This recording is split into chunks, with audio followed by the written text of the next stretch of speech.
In the ancient land of Kemet, where the Nile winds like a living vein through the desert, a myth was born, etched in papyrus, whispered in tombs, and sung in temples for thousands of years. This is the story of Osiris, king of the gods, ruler of the living and the dead, the one who first taught mankind to rise above chaos and build civilization from the dust. Osiris was no ordinary god. He was the bringer of order, the giver of laws, the voice that taught men to harvest grain from barren soil. Under his rule, the land flourished.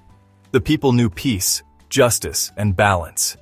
He walked among mortals, not above them, and his reign brought light to the two lands of Egypt. At his side stood Isis, his queen, his equal, his eternal love.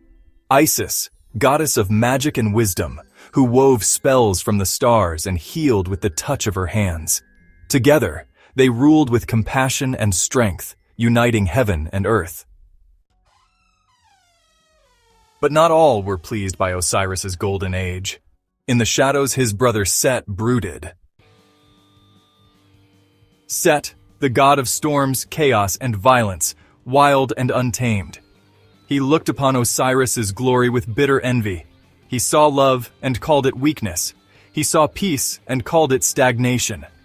And so he plotted, not with swords, but with cunning. He prepared a grand feast, inviting gods, nobles, and dignitaries to celebrate his brother. At the heart of the feast, a marvel, a coffin of unmatched beauty, carved from cedar and inlaid with gold, sized to fit one and only one, Osiris. Set laughed and proposed a game. Whoever could fit perfectly inside the chest would win it as a gift. One by one, the guests tried and failed. Then Osiris stepped forward. He lay within the coffin, and as he did, the trap sprang shut. With a crash, the lid was slammed down, sealed tight with molten lead. Osiris, king of the living, was entombed alive. Set's laughter echoed as the coffin was cast into the dark waters of the Nile, swallowed by the current, disappearing into the unknown. The gods gasped, the heavens wept, Isis screamed.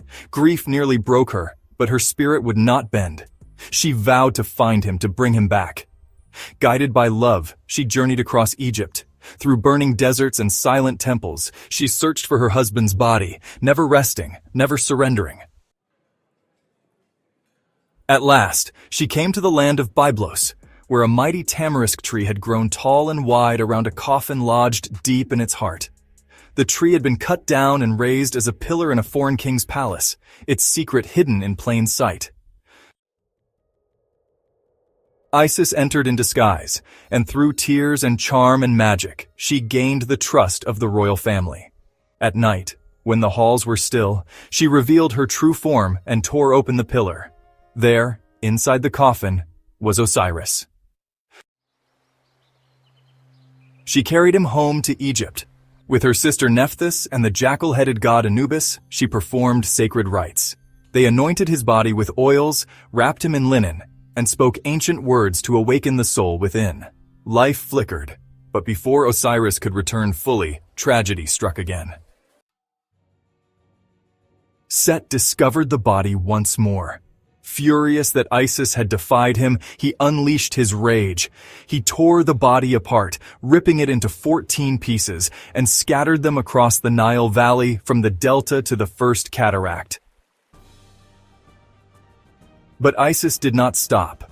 She transformed into a hawk and flew across the land, searching endlessly.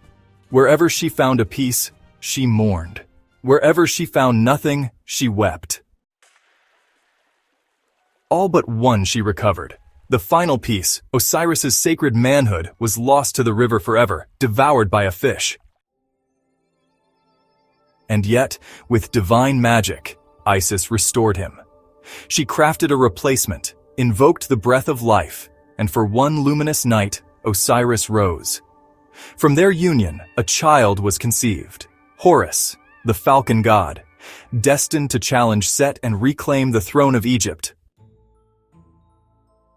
Osiris, though reborn, could not remain in the world of the living. His body had been broken, but his soul had transformed. He descended into the Duat, the underworld, and there he took his throne, not as a mortal king, but as the ruler of the dead. In the halls of judgment, he sits upon a golden seat. The dead come before him, their hearts weighed against the feather of Ma'at, the truth. Those found worthy join him in eternal peace. Those found wanting are devoured by Ammit, the soul eater. Thus, Osiris became more than a king. He became the hope that life continues after death, that justice reigns even in the darkness. As Horus grew, Isis raised him in secret, hiding him from Set. She taught him courage, strategy, and wisdom. When he reached manhood, he stood before the gods and demanded his birthright. And so began a war between Horus and Set that shook the very foundations of the cosmos.